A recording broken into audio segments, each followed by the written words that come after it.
Terungkap sudah pelaku dugaan pembunuhan terhadap wanita bernama Gusti Agungmirah Lestari di hutan Kelatakan, Jalan Denpasar, Gilimanuk, Banjar Sumbersari, Desa Melaye, Jembrane. Pelaku adalah dua pria yang membawa kabur mobil milik korban, yakni berinisial NSP dan R.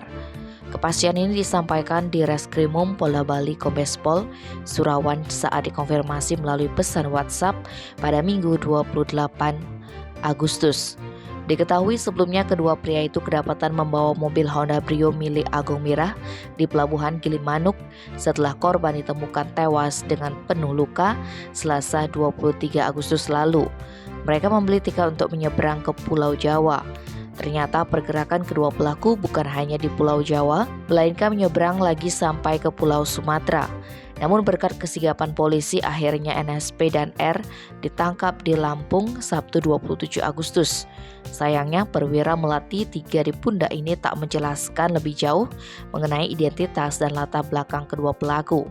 Dari hasil pemeriksaan sementara, motif NSP dan R menganiaya hingga tewas adalah merampok harta korban. Sebagaimana diberitakan sebelumnya, korban dilaporkan hilang sejak Minggu 21 Agustus ke Polres Badung. Wanita asal desa Buduk, Badung ini sebelumnya berpamitan dengan keluarganya di rumah dengan membawa mobil Honda Brio.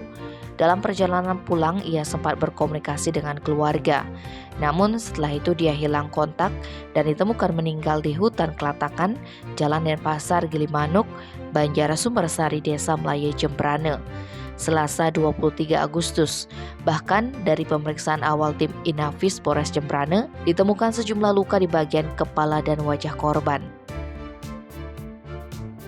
Tim Bali Express melaporkan.